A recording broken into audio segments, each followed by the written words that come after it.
Praise the lord అండి. అందరికీ వందనాలు ప్రభు పేరిట. మనం ఈరోజు నిమ్రోదు గురించి ధ్యానించుకుందాము. ఆదికాండం 10వ అధ్యాయం 9వ వచనంలో అతడు యెహోవా ఎదుట పరాక్రమం గల వేటగాడు కాబట్టి యెహోవా ఎదుట పరాక్రమం గల వేటగాడైన నిమ్రోదు వలె లోకోక్తి కలదు. అంటే ఇక్కడ బైబిల్ గ్రంథంలో నిమ్రోదు గురించి రాయబడింది. నిమ్రోదు దేవుని ఎదుటనే మరి పరాక్రమం గల వేటగాడుగా ఉన్నాడు. అంటే ప్రియ దేవుని జనాంగమా, నిమ్రోదు ఎవరు అనేది మనం తెలుసుకున్నట్లయితే జలప్రళయం తర్వాత నోహవు కుటుంబం మాత్రమే సజీవుల లెక్కలో ఉండి ఈ భూమిని ఫలించి అభివృద్ధి చెందమని దేవుడు దీవించి ఆశీర్వదించినప్పుడు అందులో మరి దేవుడు మరి నోహవు ద్రాక్ష తోట నాటించిన సమయంలో మత్తుడై ద్రాక్షరసం తాగిన సమయంలో హాము తండ్రికి అవిధేయతంగా ప్రవర్తించడం వలన శాపగ్రస్తమైన వ్యక్తిగా హాము మారడం జరిగింది. హామును బట్టి తన కుమారుడైన కానాన్ను నోహవు శపించాడు.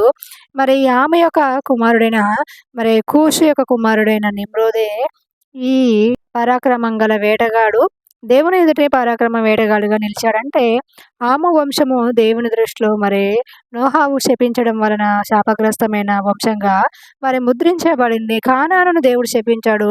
కానానే కాదు మరి కానాను యొక్క మరి సోదరుడు కూషు యొక్క కుమారుడుగా శపింపబడిన వ్యక్తి వంశంలోనికి వస్తాడు. కాబట్టి ఈ కూషు యొక్క కుమారుడు నిమ్రోదు దేవుని ఎదుట పరాక్రమం గల వేటగాడుగా ఉండడమే కాదు అనేక పట్టణాలను నిర్మించాడు. అంటే భూమి మీద మొట్టమొదటి రాజరిక పరిపాలన స్థాపించింది నిమ్రోదు.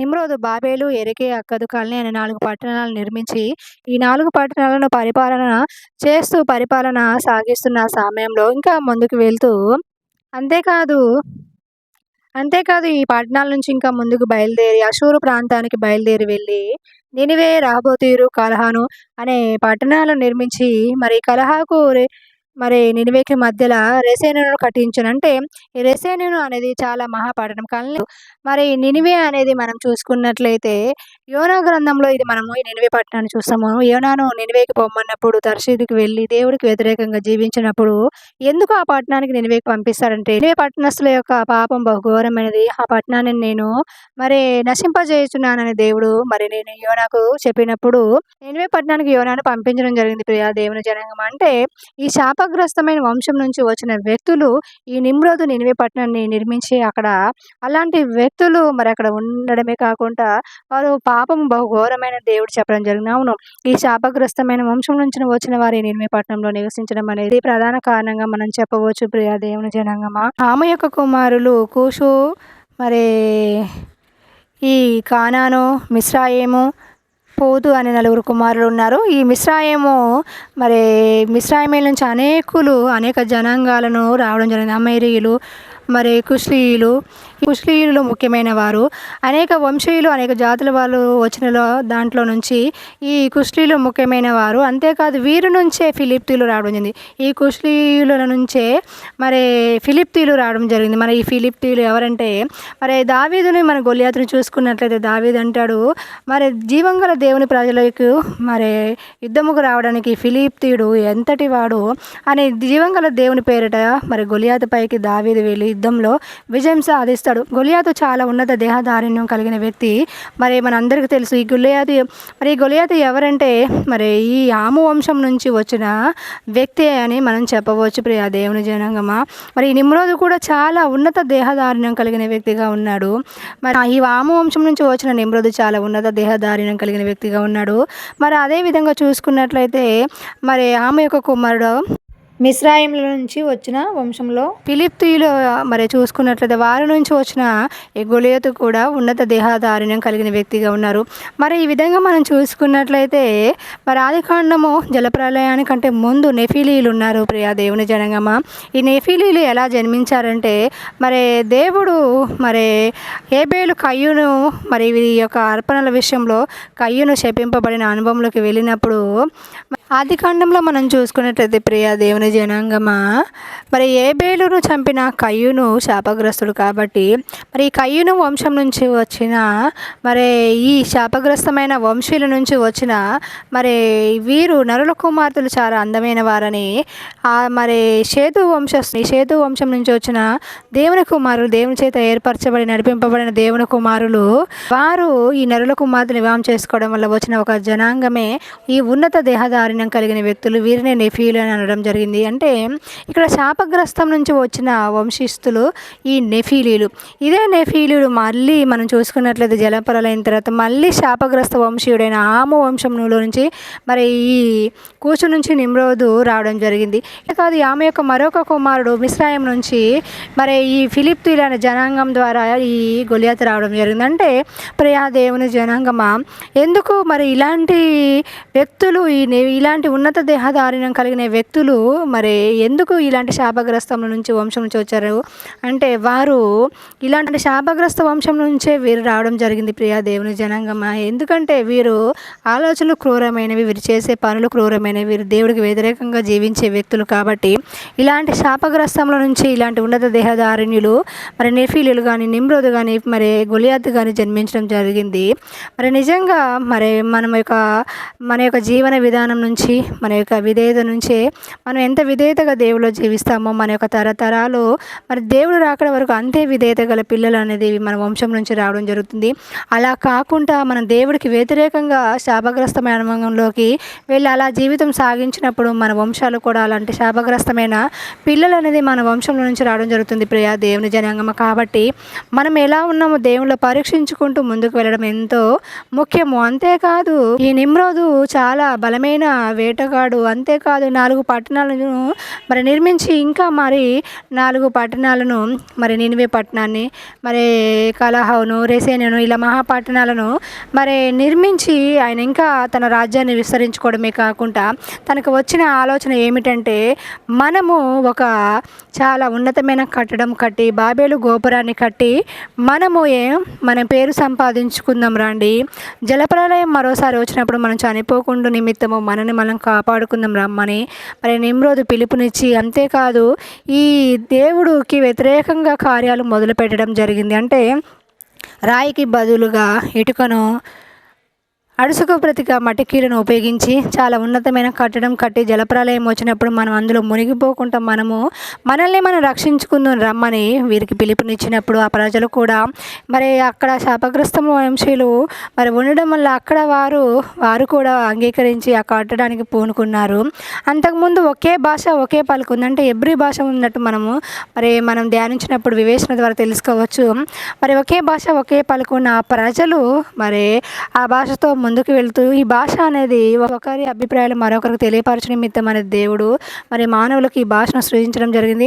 ఒకే భాష ఒకే పలుకు ఉన్న ఈ ప్రజలు మరి అందరూ కలిసి ఒకే చోటున స్థిరపడాలని మరి ఒకే చోటున ఒక కట్టడం కట్టి జలప్రలయం వచ్చినప్పుడు ప్రకృతి విపత్తులు వచ్చినప్పుడు మనల్ని మనం రక్షించుకుందామని ఈ పని పూనుకున్నప్పుడు మరి దేవుడు మన అరులు అసలు ఏం చేస్తున్నారా అని చూడడానికి వచ్చారు.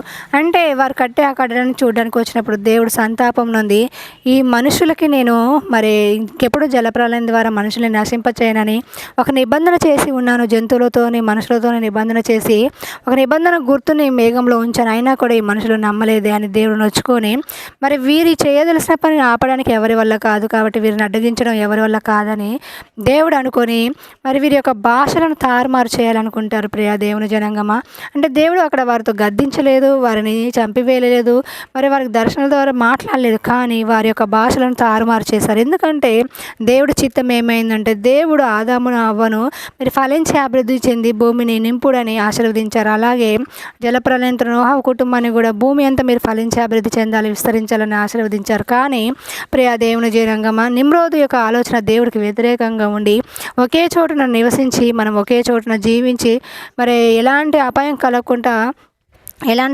కలగకుండా మనము కట్టడం కట్టుకుందామని మరి దేవుడికి వ్యతిరేకంగా మరి 2 ఆలోచనలు వ్యతిరేకంగా నిమ్రోది కట్టడం కట్టినప్పుడు మరి భాషలను తారుమారు చేసి దేవుడు మరి వారిని అక్కడి నుంచి చెదరగొట్టబడి ప్రపంచమంతా విస్తరింప చేయడం అనేది జరిగింది. ప్రియా దేవుని జనాంగమా, ఈ వాక్యం చూస్తున్న నీవు నేను కూడా మనం దేవుడికి వ్యతిరేకంగా జీవిస్తున్నప్పుడు మన జీవితంలో దేవుడి చిత్తానికి వ్యతిరేకంగా మనం వెళ్తున్నప్పుడు మనం చేసే పనులలో కూడా అవి మరి తారుమారు అనేవి జరుగుతాయి. మరి దేవుడు స్వయంగా మరి మనతో మాట్లాడడం, దర్శించడం అని కాదు కానీ మన పరిస్థితులు అలా తారుమారై ఏ విధంగా మారుతాయి. ఈ వాక్యం ధ్యానిస్తున్నప్పుడు నాకు ఇచ్చిన తలాంతుని బట్టి ఒక సాక్ష్యాన్ని మీతో పంచుకోవాలనుకుంటున్న ప్రియ దేవుని జనాంగమా. మరి నేను బీఈడీ కంప్లీట్ అయ్యాక మరి కోచింగ్‌కి వెళ్ళి అంతేకాదు డిఎస్‌లో జాబ్ తప్పకుండా సంపాదించాలని నేను చదువుతున్నప్పుడు ఆ సమయంలో నేను అనుకున్నాను మరి సాటైన సహకారిగా సేవ చేయాలి. మరి జాబ్ సంపాదించుకుంటూ నేను జాబ్ చేసుకుంటూ సేవ చేయడం దేవుడి చిత్తం అనుకుని ఆ తలాంతో ముందుకు వెళ్తున్నాను. కానీ దేవుడు 2006లో సేవకు పిలుచుకున్నారు. నేను సేవకు సమర్పించుకున్నాను. కానీ పరిపూర్ణమైన సేవ పిలుపు నాకు అర్థం కాకపోవడం వలన నేను దేవుడికి వ్యతిరేకంగా జాబ్ చేసుకుంటూ సేవ చేయడం దేవుడి చిత్తం సాటైన సహకారిగా అనుకొని నేను తప్పకుండా జాబ్ సంపాదించాలని చదువుతున్న సమయంలో మరి తలంతా బరువుగా కావడము, మరి ఒక సెకండ్ రెప్పపాటు సెకండ్‌లోనే ఒక స్పర్శ మరి ఆ స్పర్శను నేను గుర్తించగలిగాను. మరి అది దేవుడు మరి నేను చదవడం దేవుడి చిత్తం కాదని, దేవుడికి వ్యతిరేకంగా నేను వెళ్తున్నానని నాకు అర్థమైంది. తలంతా బరువు కావడం, మరి ఒకే లైన్ చదివాను ఆ రోజు. మరి ఇంకా తప్పకుండా నేను చదవాలి, జాబ్ సంపాదించాలని నిర్ణయించుకొని మరి తప్పకుండా ఒక 3 మంత్స్ నేను కష్టపడాలనుకున్నాను. ఆ సమయంలో మరి తల బరువుగా ఏదో స్పర్శ, మరి నేను ఆ స్పర్శను మరి గుర్తించాను. ఆ సమయంలో చదవడానికి కూడా పరిస్థితి అనుకూలించలేదు. ఇది దేవుడి చిత్తం కాదని అనుకొని నేను అర్థమైంది. 2 మంత్స్ 3 మంత్స్ అలా బాధపడ్డ తర్వాతకి నేను ప్రభువుని అన్నాను, నీ చిత్తమేమో నాకు తెలియట్లేదు ప్రభు, నీ చిత్తానుసారంగా నేను లోబడతాను, నువ్వు చెప్పినట్టు నేను వింటాను. మరి ఇంత వేదనకరమైన శ్రమ నేను భరించలేను, తీసివేయమని మరి ఒక 3 డేస్ ఫాస్టింగ్ ఉండి ప్రార్థన చేసినప్పుడు 3 డేస్ ఫాస్టింగ్ ఉండి ప్రార్థన చేసినప్పుడు ఆ సమస్య నుంచి దేవుడు విడిపించారు. అంటే 3 డేస్ అయిపోయాక నేను చెక్ చేసుకున్నాను. మరి మందిరంలో తగ్గలేదు. నేను అనుకున్నాను నా ప్రార్థనకు జవాబు రాలేదనుకున్నాను. అప్పుడు దేవుడు నాకు ఒక వాక్యాన్ని గుర్తు చేశారు. ఏమనంటే మరి దేవుడి యొద్దకు వచ్చినప్పుడు కొంతమంది మరి వెంటనే స్వస్థత పొందుకున్నారు, కొంతమంది దారిలో వెళ్తుండగా స్వస్థత పొందుకున్నారు. ఈ విధంగా మరి నేను దారిలో వెళ్తుంటే తప్పకుండా స్వస్థత వస్తుందని మరి నాకు ధైర్యం వచ్చి నేను ఇంటికి వెళ్తున్న సమయంలో మరి ఇంటికి చేరుకునే మరి సమీపంలో నేను మరొకసారి చెక్ చేసుకున్నప్పుడు ఆ రోజు ఆ పరిస్థితి తగ్గలేదు. నేను నిరుత్సాహపడ్డాను. మరి ఆ పరిస్థితి అలాగే ఉంది. నేను చాలా నిరుత్సాహపడ్డాను. ఇంకా మరి ఆ విషయము మరి మర్చిపోయాను. 2 డేస్ తర్వాత మళ్ళీ జ్ఞాపకం వచ్చింది. ఇంకా ఈ హెడేక్ అనేది ఇంకెప్పుడు తగ్గుతుంది అనుకున్నాను అని చెక్ చేసుకోగానే మరి ఆ సమయంలో నాకు ఆ సమస్య లేదు. అది ఎప్పుడు వెళ్ళింది మరి ఈ 2 డేస్ నుంచి లేదు. మరి నీ సఫర్ కాలేదుగా, ఎప్పుడు ఈ సమస్య అంటే ఎప్పుడైతే నేను మరి మా ఊరికి సమీపంలో ఉన్నప్పుడు నేను అనుకున్నాను ఆ సమయం తర్వాత నాకు ఆ సమస్య నుంచి విడుదల పొందుకుంది. అంటే మనం స్వస్థత అనేది దేవుడు వెంటనే ఇవ్వచ్చు, దారిలో వెళ్తుంటే ఇవ్వచ్చు, ఏ విధంగా అయినా ఇవ్వచ్చు. అంతేకాదు మరి ఎందుకు దేవుడు స్వస్థపరిచారంటే దేవుడికి వ్యతిరేకంగా అది దేవుడి చిత్తం కాదని తెలుసుకొని దేవుడికి లోబడ్డప్పుడు అది స్వస్థత జరిగింది. మనం కూడా మన జీవితంలో దేవుడికి వ్యతిరేకంగా వెళ్ళకుండా, దేవుడి చిత్తానికి వ్యతిరేకంగా వెళ్ళకుండా మరి దేవుడు చెప్పినట్టు చేయడం మనకి ఎంతో ఉత్తమము. మరి తెలియక మనం ముందడుగు వేసిన దేవుడి చిత్తాన్ని గ్రహించి మన లోపాలను సరిదిద్దుకున్నప్పుడు ఏమవుతుందంటే దేవుడు మనకు కృప చూపి మళ్ళీ కనికరం చూపి మనం స్వస్థపరుస్తారు. కాబట్టి ఇక్కడ నిమ్రోదు వీళ్ళందరూ దేవుడి చిత్తానికి వ్యతిరేకంగా వెళ్ళారు. దేవుడు చెప్పినా వినేటట్టు లేరు. కాబట్టి దేవుడు వాళ్ళ భాషలను తారుమారు చేసి భూమి అంతటా చెదరగొట్టడం అనేది జరిగింది. మరి తర్వాతకి ఈ భూమి అంతటా వారి అనేక ప్రాంతాలు విస్తరించి దేవుడు మరి దేవుడు ఆశీర్వాదము ఏ విధంగా ఆశీర్వదించారో ఆ విధంగానే దేవుడు వాక్యానికి మరి దేవుడు మాట ప్రకారం అలా జరగడం అనేది జరిగింది. ఇప్పుడు మన జీవితంలో దేవుడి చిత్తం మొదటిగా, అంతేకాని మన పేరు కోసం ప్రతిష్టల కోసమో మనం ప్రాకులాడుతూ ముందుకు వెళ్ళడం అది దేవుడి చిత్తం కాదు. దేవుడి చిత్తానికి వ్యతిరేకంగా వెళ్తూ మనం ముందుకు సాగలేం. కాబట్టి దేవుడు చిత్తానికి మరి అనుకూలంగా మన జీవితం సాగుతూ ఈ నిమ్రోదు వలె కాకుండా మరి ఈ శపింపబడిన ఆమ వంశస్థులు ఈ వారిలాగా కాకుండా, ఈ కయ్యూను వంశస్థులాగా కాకుండా దేవుడి చేత ఏర్పరచబడిన ఈ షేతు షేము వంశస్థుల్లాగా మనం ముందుకు సాగినప్పుడు మనం దేవుడి చేత మరి దేవుడు అనాథ ప్రణాళికలో మనం ఉంటాం ప్రియ దేవుని జనాంగమా. మరి ఈ వాక్యము మీ వినికిల్లో దీవించబడునుగాక. ఆమేన్.